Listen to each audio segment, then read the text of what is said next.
Hey guys, Lineman Gamer back here for that video. Guys, today we're going to be talking about Madden 23 and how to create the ultimate formula for a day one roster. Let's go ahead and talk about it. So obviously, yes, every single person plays different when it comes to Madden. Some people love to run the ball, some people like to pass the ball, but there's a generalized formula I've created over the years of Madden where it's kind of a team structure where when you're on a budget, and especially day one, you kind of want to follow. So let's go ahead and talk about it. So starting off right away, this will be absolutely the best possible scenario for solo challenges. Head to head, it will still be very valuable, but especially for solos, getting on solo battles, that kind of stuff. So let's go ahead and start off with the offensive line and who do I target? Well, obviously we don't know the players on Madden 23 yet, all the budget beasts, but when it comes to strictly offensive line, how I kind of break it down is like this. My tackles, I focus on pass block. So a lot of times my tackles end up being like a 75, 76 overall card because a lot of these gold cards, even if they're low overall, like a 75, 76, they can have really good of one category and really bad of another category. So for example, a 75, 76 overall card could have anywhere from like 82, 83 overall pass block and have like 60 run block. Well, if that's the case, then yes, he's not going to be a good run blocker, but that's why we focus on other areas when it comes to run block. So for my offensive lineman, for my left and right tackle, I try to go for like the 76, 77 overall player. If that's too expensive, again, like I said, I focus mainly on pass block. So I go on mutt.gg, set it to pass block, set it to silver and gold, and look at the highest overall possible pass block in my budget range. And usually I try to keep that budget range anywhere under 5,000 coins because I don't want to spend too much on my budget squad, but I want to have some good pass blocking offensive linemen. Left and right tackle. Your left tackle is your blind side, guys. That's the key position. That's the guy that's the pass rusher is going to come in on the left side.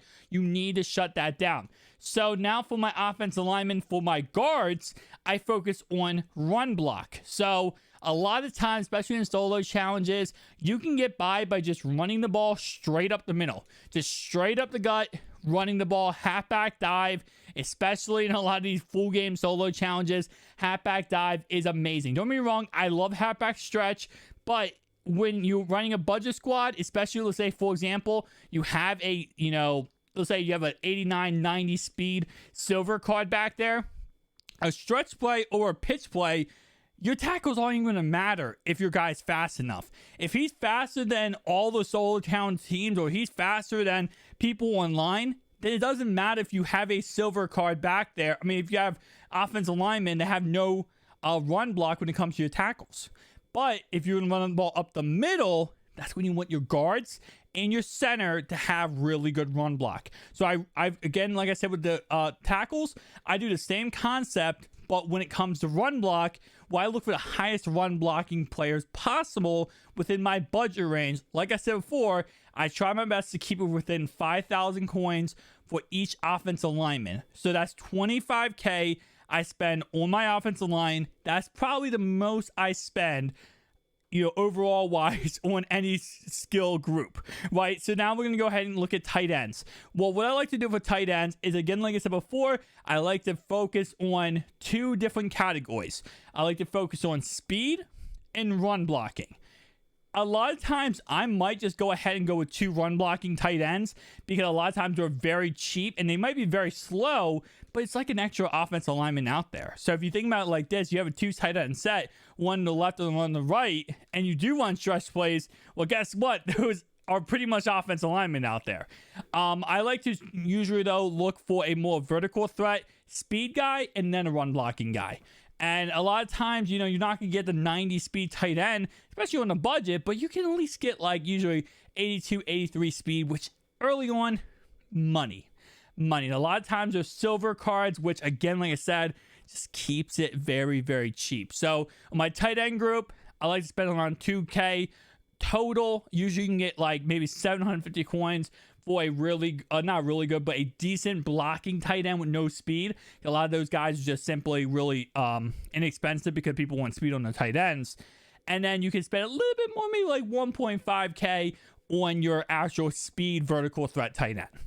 For receivers, speed. That's all I look for. I go on mutt.gg. I go ahead and type in speed wide receiver. I sort it to silver, and I go for there. Because there's every single year, there's so many good silver cards that have like 88, 89 speed. And they're so broken. This year, how Madden works is actually focused and fixated based on, how good the receiver is or cornerback is. So, for example, if you have a really good receiver and a really crappy corner, you're going to win every matchup. And if you have vice versa, right? Well, the good thing is, right, a lot of people like to run zone. So, unless you're man-to-man, that's not really going to matter. Now, if you're zone coverage and you have an 89 speed Rico Gabbard, he's going to run right past everybody, the safety to the corner, and he's going to be going for 6. That's why you want speed. Early on, Madden, get speed. Running back, get speed. Just focus on speed. Silver, sorted by speed. Click on the fastest guy you can freaking find speed category-wise. Quarterback. Honestly, quarterback-wise, I'd like to personally focus on speed, especially because your offensive lineman is not going to be that great because we're going budget. I go speed on my quarterback. Also, for running back, I go speed and I go 1 power back. So, 1 just guy with like really decent trucking. If he has like 75 speed, if he has really good trucking, I go for that. But for quarterback, I go for really good short throw, okay middle throw, and speed. And a lot of times, especially with some backup mobile quarterbacks, you get that. You might get 0 throw deep, and your throw deep might look absolutely embarrassing, but it doesn't really matter. Because, again, like I said, if you have a wide open player, it doesn't matter your throw deep at the end of the day. If you just streak an 89 speed player and he outruns everybody, you're going to get a touchdown 90% of the time. And again, a lot of those guys have really good throw power too. So that really just comes down to throw power. So with that being said, though, for defense, how I look at it is my cornerbacks. All I focus on my cornerbacks wise is speed, and then I focus on zone. Now, you might say, oh, well, that's because you like to run zone coverage. I like to run man coverage. It's not really because I like to run zone coverage why I focus on zone. The main reason why I focus on zone is because of the fact it's an easier stat to go off of, especially with the card is really bad. Man coverage, you gotta be man-on-man on your guy the whole entire time, running, route running with the player or press against the player. With zone, it's pretty much just he has to stay in an area. So when you go man-to-man, you got man-to-man, you got pressed, you also got catching, whole entire category list. Zone, you just gotta stay in the area. And I could, if anything, put an ability on him and fix that too. For my safeties, all I focus on is zone. The reason why I focus on zone for my safeties, I care about speed, but not too much.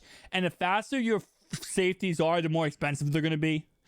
So I focus mainly on zone. The reason why is because, again, I have very speedy cornerbacks. So I'll just play my safeties off. And if they're trying to streak me, I'll just have them kind of focus on the deep blues and then have my cornerbacks more about the speed demons.